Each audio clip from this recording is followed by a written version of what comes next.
¿Sí me escucha? Sí, le escuchamos. Muchas gracias, presidente.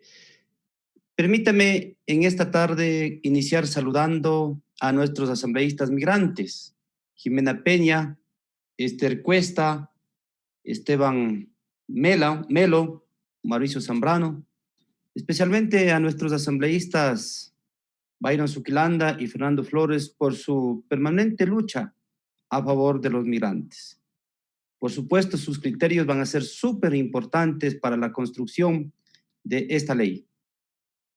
En esta tarde quiero hablar a los migrantes del país. Esta tarde es especial para ustedes, pues el recuerdo de que el país no los ha olvidado.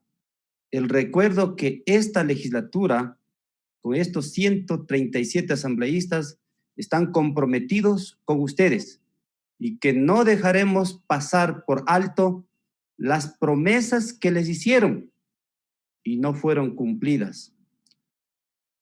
Hablo por el plan Bienvenido a Casa, que sufrió muchas denuncias.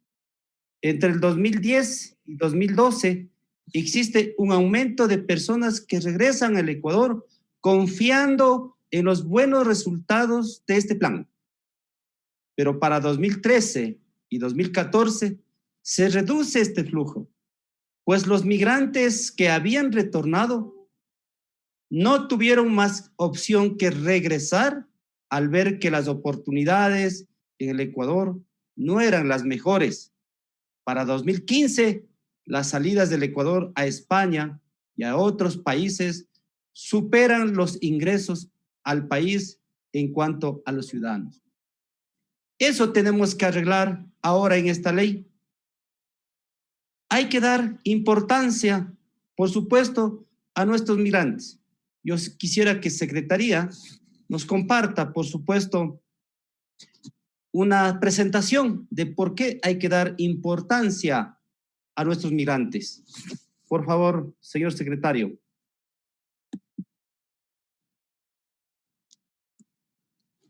Tenemos ahí el porcentaje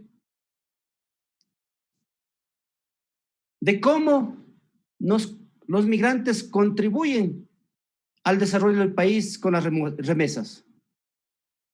Un promedio durante los últimos 20 años ingresa al país un promedio entre 2.500 y 3.500 millones de dólares en remesas.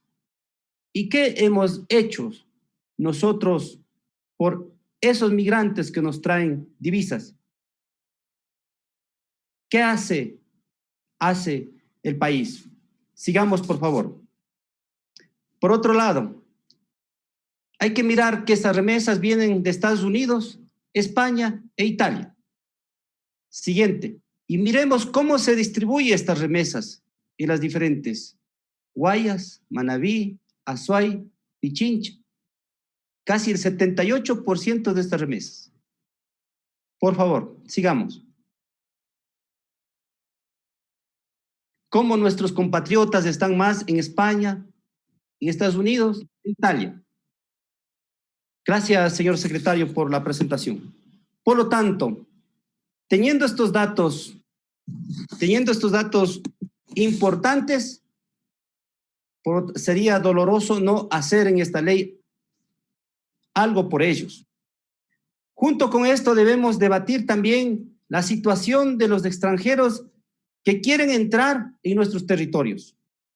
Uno de los grandes retos de la humanidad al día de hoy es enfrentar el fenómeno migratorio.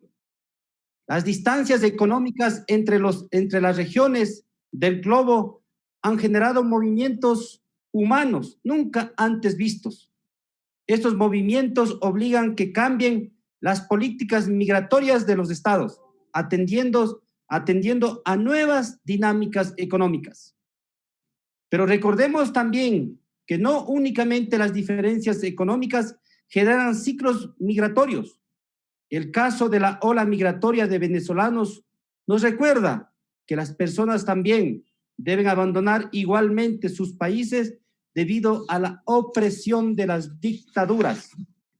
La gente escapa de los lugares donde no hay alimentos, medicinas y las libertades no son garantizadas. Eso ha motivado un éxodo de ciudadanos que dolorosamente a pie han tenido que caminar desde Caracas, Colombia, Ecuador, Perú, Chile, Uruguay, buscando mejores días.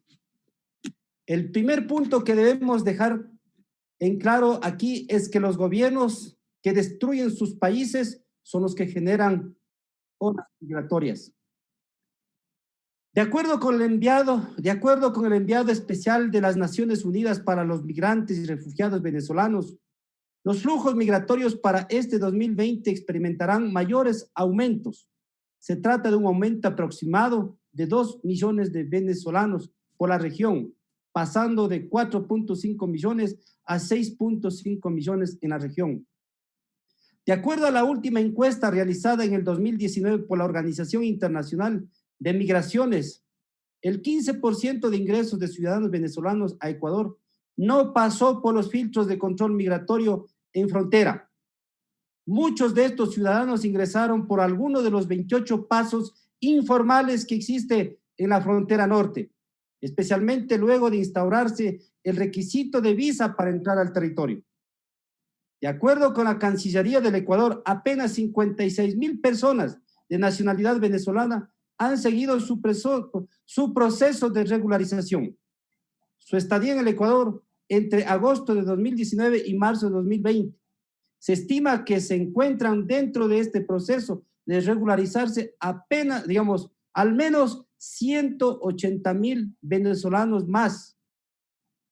Ahora bien, nosotros debatimos una reforma a la ley de movilidad y debemos encontrar un equilibrio entre dos principios fundamentales: la libertad de movilidad consagrada en nuestra Constitución y la seguridad que como Estado le debemos a la ciudadanía.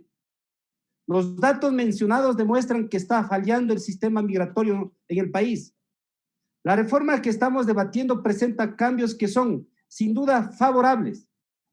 Lo referente a condición migratoria, los principios como unidad familiar, reciprocidad internacional y la soberanía nacional en materia de movilidad humana. Este último principio es sumamente importante, pues si bien es cierto, el Ecuador se debe a tratados y convenios internacionales, no puede renunciar a su soberanía en esta materia y particularmente determinar quién ingresa y reside en el territorio nacional. Es muy importante reconocer que el Ecuador no es solo un país de origen, tránsito y destino, sino también de retorno y de remigración partiendo de las motivaciones para regresar, según los contextos y condiciones que definen su retorno, devueltos, repatriados, deportados o voluntarios, entre otros factores. En tal sentido, la reforma ha considerado revisar algunos artículos y plantear algunos elementos de incentivos, como el referido al beneficio del menaje de casa y ampliación territorial para el acceso a los derechos establecidos en la ley, lo cual es muy positivo para nuestros hermanos migrantes. Otro aspecto positivo es establecer que todas las entidades del sector público, en todos los niveles de gobierno, bajo el eje de corresponsabilidad, incluirán el enfoque de movilidad humana en la planificación e implementación de políticas, planes, programas y proyectos y servicios. Hay un nudo crítico en la comisión al que me quiero referir. Es referente a la extinción de tributos para la importación de menaje de casa, equipos de trabajo y vehículos. Se amplió en varios aspectos, como en el exceso del precio exento de pago de tributos para vehículos de 5 a 10 salarios básicos del trabajador. Para la desaduanización del menaje de caso, pues no podrá exceder en la acción de los agentes aduaneros 10 días.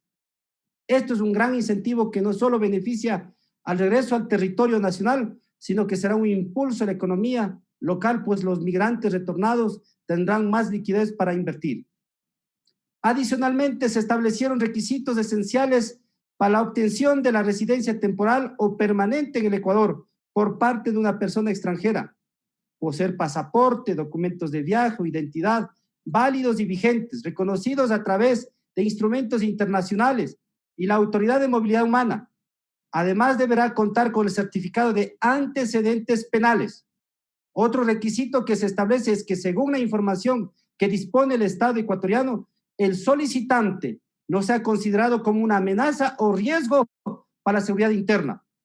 Conforme el artículo 261 de la Constitución, el Estado central ecuatoriano tiene competencia exclusiva sobre el registro de personas, nacionalización de extranjeros y control migratorio. En este sentido, el gobierno puede determinar los requisitos para la entrada en el territorio nacional. Estamos de acuerdo con que uno de estos requisitos sea, por supuesto, la presentación de certificados de antecedentes penales, lo cual es un estándar objetivo para evitar la entrada de individuos proclives a la criminalidad o que se encuentren huyendo de procesos judiciales abiertos. Proponemos que se incluya la posibilidad de aceptar estos certificados también cuando sean presentados por medios virtuales conforme a la legislación de los respectivos países. Otro requisito que proponemos es exigir medios suficientes de sustentación a las personas que traten de establecerse en el territorio de manera formal. Una medida para aliviar el aparato de los servicios públicos que debe proveer a los residentes es exigir como requisito para establecerse en el país la demostración de solvencia económica. Otros países han implementado este requisito en las solicitudes de visas para entrar en su territorio. En estos, la forma de demostrar que la persona posee los medios económicos necesarios de subsistencia y manutención es adjuntado a la solicitud de invitaciones familiares, reservas de vivienda, estados bancarios, certificados laborales, etc. Finalmente, proponemos reforzar las disposiciones legales en cuanto a la expulsión de ciudadanos del territorio, de conformidad con el Código Integral Penal y la Ley de Movilidad Humana. Las personas extranjeras que hayan cumplido penas privativas de libertad mayores a 5 años quedarán prohibidas de retornar al territorio ecuatoriano por un tiempo de 10 años. Se prohíbe tornar más estricta también la norma y diferenciar dos situaciones. Si la pena cumplida es mayor a 5 y menor a 10, el tiempo de prohibición de retorno será de 10 años. Y si la pena cumplida de 10 años o más, el tiempo de prohibición será indefinido. Estas modificaciones de la ley nos permitirán avanzar a ese equilibrio entre libertad y seguridad que necesitamos para una migración segura y positiva, tanto para aquellos que desean entrar en el territorio nacional, como también para nuestros ciudadanos que pueden verse beneficiados con inversiones y comercio. Presidente y queridos legisladores, hay que priorizar el empleo, la seguridad y el bienestar de nuestros hijos que están aquí en casa y sufren delincuencia, y de nuestros padres, hijos, hermanos que salieron para sostener las familias de nuestro país en sus hombros. Hoy legislamos y debemos legislar para nuestros migrantes y por la seguridad y el empleo. Muchas gracias, presidente.